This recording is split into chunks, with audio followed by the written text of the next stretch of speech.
Bonjour à tous qui venez nous regarder cette vidéo aujourd'hui. Vous avez eu beaucoup de patience et en tout cas je vous remercie d'être fidèles à notre petit programme. Si vous voulez ne rien louper, abonnez-vous.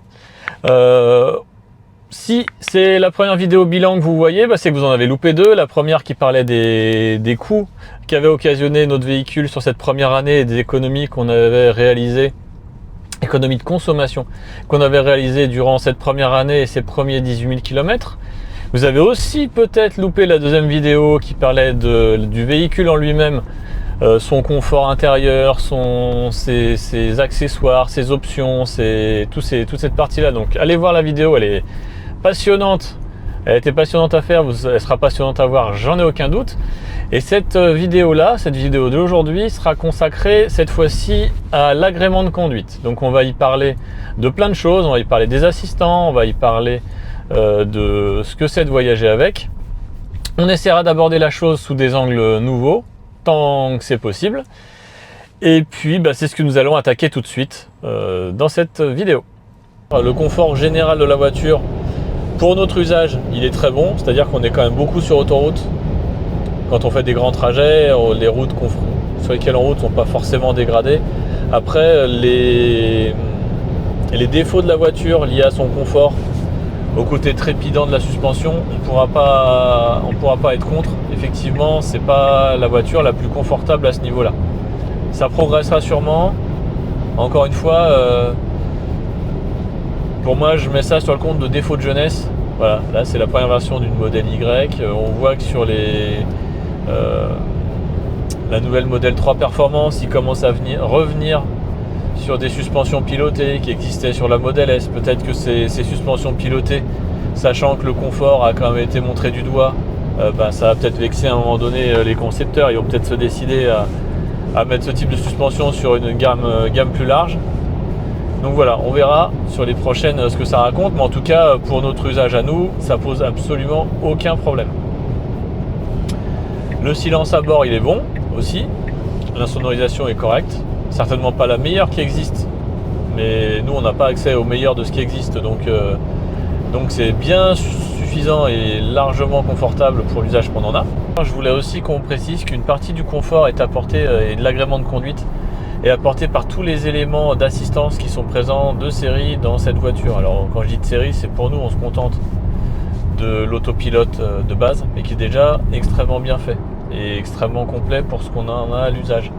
Et de mon point de vue qui marche super bien. Donc voilà, on n'a pas eu à souffrir de frayeurs particulières en termes de freinage fantôme et autres. Donc voilà, l'agrément de conduite, c'est beaucoup les assistants, le fait qu'on puisse se mettre à la cool au régulateur avec le suivi des lignes et voilà, et laisser défiler les kilomètres. Donc pour moi c'est un vrai plus. De la même façon, faut s'y habituer un peu, mais c'est très bien.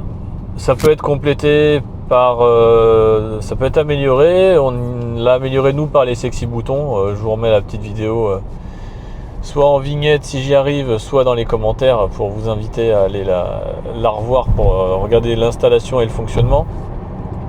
Donc voilà, les assistances font partie de l'agrément de conduite. La puissance fait partie de l'agrément de conduite, mais je dirais que c'est pas pour nous un cahier des charges. Il n'y a pas besoin d'avoir 450 chevaux dans une voiture pour rouler tel qu'on le pratique. Donc c'est un petit plus. Il y en aurait moins, ça serait tout aussi bien. Mais ça fait plaisir. Mais ça fait plaisir. Ça fait plaisir de temps en temps de se dire oh là là, j'ai 450 chevaux, je peux les utiliser. Sachant que sinon le reste du temps, le moteur avant sert très peu.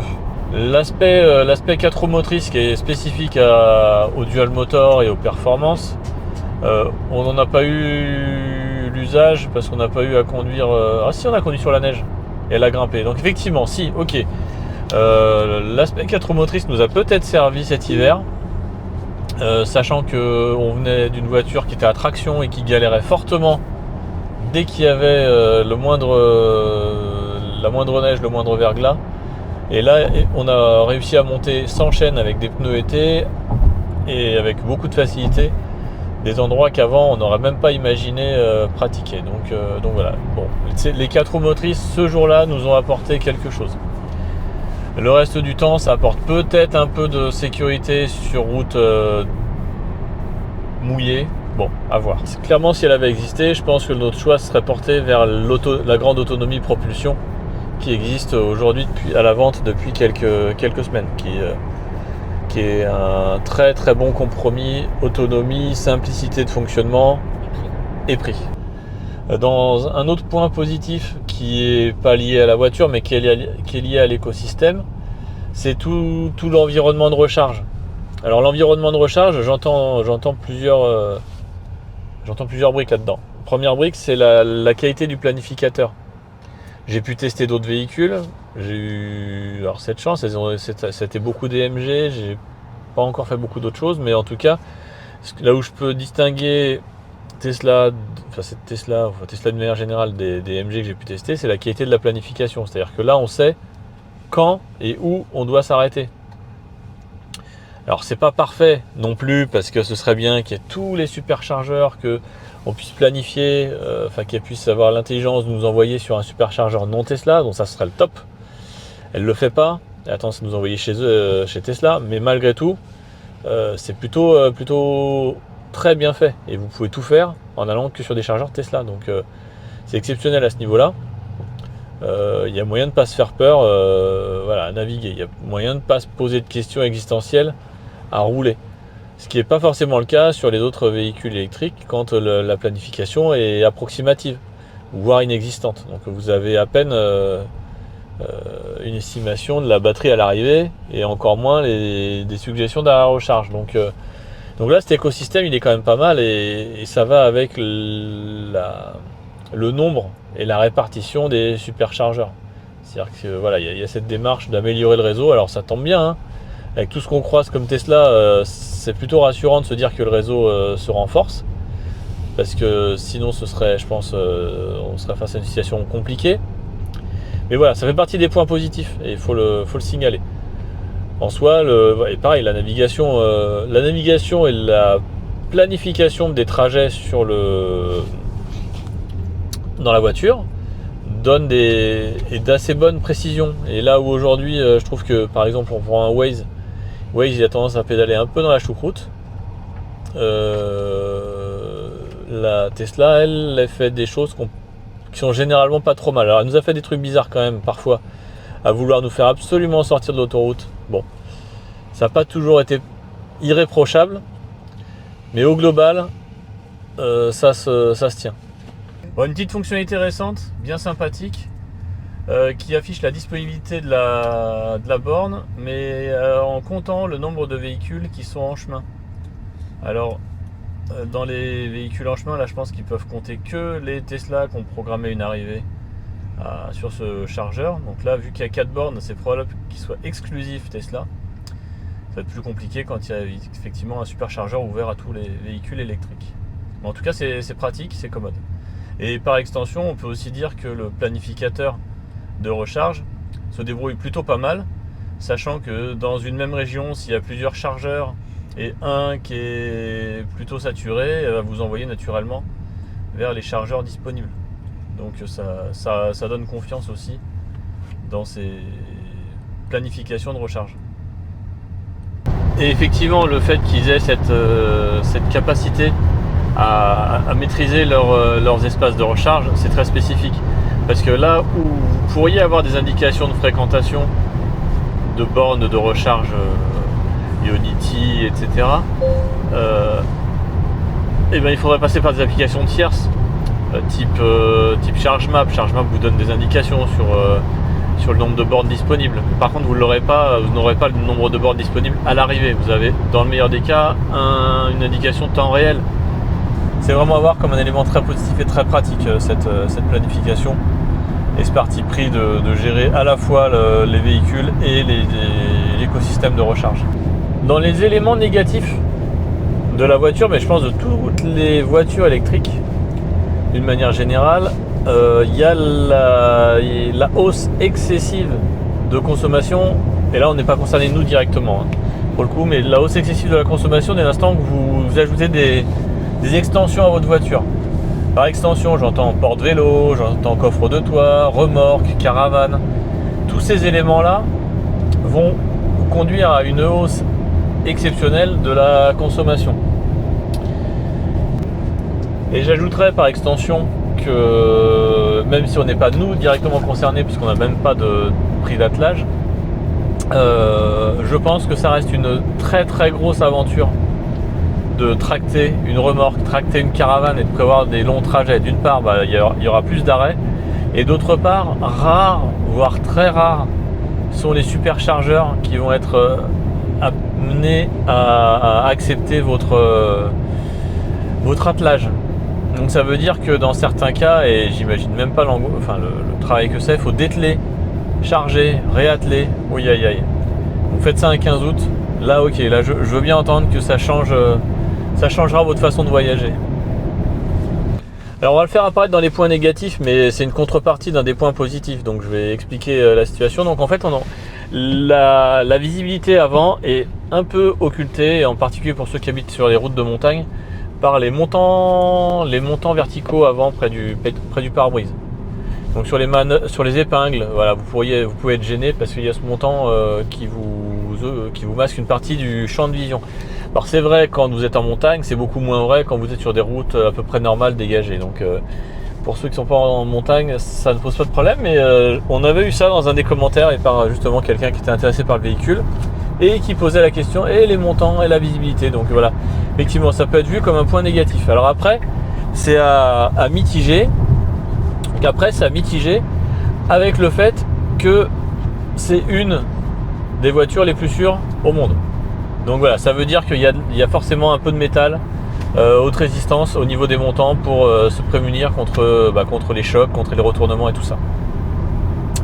Donc ceci explique peut-être cela, les montants sont plutôt massifs sur l'avant.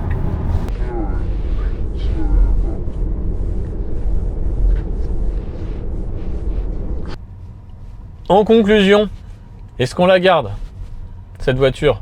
Ça fait 1 an qu'on l'a, est-ce qu'on va la garder ? Alors, je pense que oui, indépendamment du fait que si on la revendait maintenant, je pense qu'on serait peut-être un petit peu perdant d'un point de vue financier. Et la seconde, c'est aussi de se dire qu'on a trouvé un véhicule qui à la fois répond à notre besoin et à la fois dépasse dépasse notre besoin. Donc ça dépasse notre besoin sur la partie agrément de conduite. Voilà, c'est largement plus performant que ce dont on a besoin, c'est largement plus reposant que ce qu'on connaissait et que ce qu'on imaginait quand on l'a acheté. Donc en ça dépasse largement les attentes. Est-ce que ça dépassera les attentes de tout le monde ? Ça, j'en sais rien et je pense pas. Et à la limite, ça m'arrange que ça dépasse pas les attentes de tout le monde parce que ça veut dire que tout le monde demain roulera pas en Tesla et peut-être tout le monde demain roulera pas en véhicule électrique.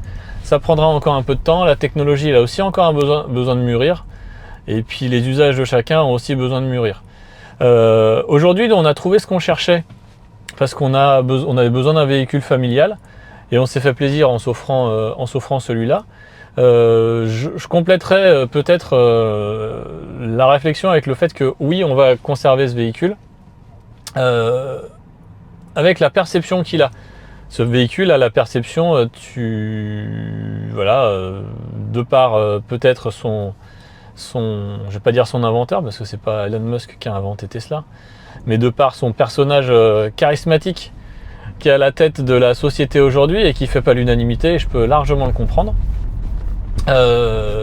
Et puis aussi par la politique de la marque.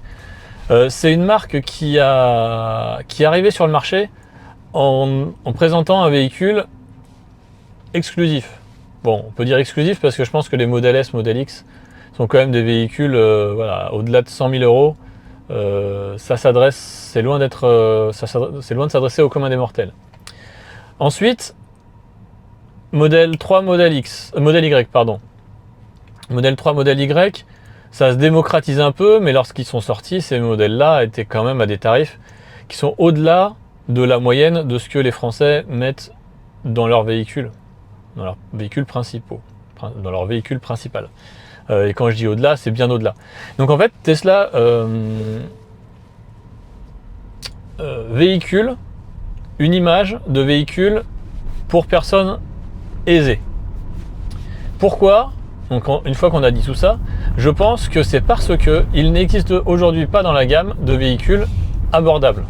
Alors quand je dis abordable, c'est le fameux véhicule à 25 000 euros, mais même 25 000 euros, c'est à mon sens loin d'être un véhicule abordable. Un véhicule abordable, c'est un entrée de gamme à 15 000, peut-être 20 000 euros en véhicule neuf. Voilà. Bon, alors 20 000 euros, ça commence à devenir compliqué, mais enfin l'équivalent du coup, je dirais d'une Clio, une Renault Clio. Une Renault Clio moyenne gamme ou bas de gamme, enfin en tout cas voilà, dans ces ordres de grandeur là. Aujourd'hui, Tesla n'a pas cette capacité à offrir de véhicules entrée de gamme. Et je pense que c'est pour ça qu'il continue de véhiculer cette image de véhicule pour riches. Or, et ça fera l'objet d'une prochaine vidéo qu'on aura le plaisir de vous présenter, j'essaierai de démontrer dans cette vidéo que tous les véhicules ont augmenté, enfin sont globalement chers, y compris les véhicules thermiques.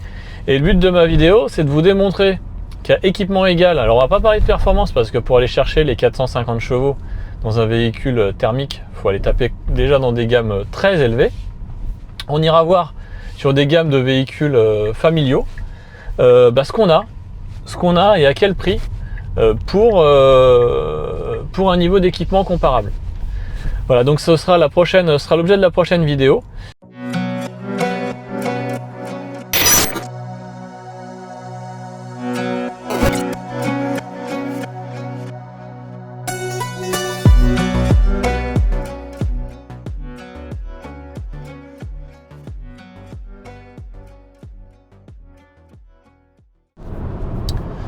Alors pour illustrer un petit peu le changement de fréquentation autour de Tesla, donc là le hasard a voulu quand même, et on en a croisé un paquet jusqu'à maintenant, qu'on soit 3 Tesla d'affilée ce suivant. Donc c'est un vrai convoi de modèle Y. Et d'ailleurs le fait qu'on suive une Tesla, ça va me permettre d'illustrer un des défauts, je pense, de cette voiture. Parce qu'on ne le voit pas sur la noire, mais c'est présent sur la blanche qui était juste devant. C'est le côté exposé du coffre arrière. C'est que le coffre arrière est au même niveau que le pare-choc, si bien que sur des manœuvres un petit peu violentes, soit du conducteur, soit de conducteurs étourdis qui se garent autour de vous, et ben ça expose la tôle assez rapidement au choc. Et donc il y a plein de voitures avec la malle esquintée. Et ça, je trouve ça dommage. Alors c'est vrai que c'est esthétique, hein, c'est super sympa d'avoir la malle affleurante avec le pare-choc, mais je trouve que le prix à payer, il est un peu élevé pour ce petit côté esthétique.